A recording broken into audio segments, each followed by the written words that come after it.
SASHO Stoitzov, Passage and Passage 2, 1982 and 1983.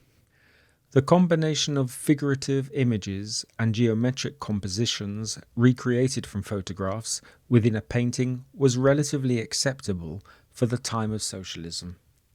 This proved sufficient for Stoitzov paintings not to be rejected by the exhibition committees, and to elude the labels abstraction and photorealism, key to modernism and post-war Western art, therefore uncomfortable in our country.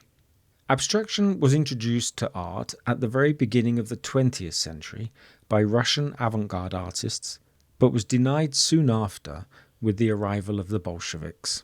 Its development continued freely in the West.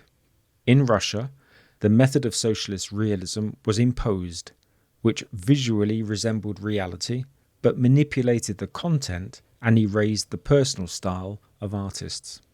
In the service of these purposes, the use of photography became the main practice in the field of painting. In the mid-1950s, socialist realism was denied, and by the 1970s in Bulgaria, attention was again paid to the expression of personal style. The literal redrawing from a photograph was not on the agenda. Not only did it remind of the rejected dogmas, but also of the current photorealism in the West. Pure abstraction in turn continued to be categorically unacceptable until the 1989 changes. However, the connection between abstraction and photography is essential. The abstract image is not always the product of the soul and fantasy.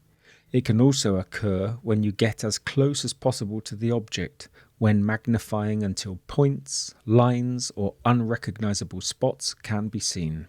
This is how SASHO Stoitzov, through his work as an artist, manages to analyze terms and theoretical problems that art history in socialist Bulgaria could not handle, and comment freely and without reservations.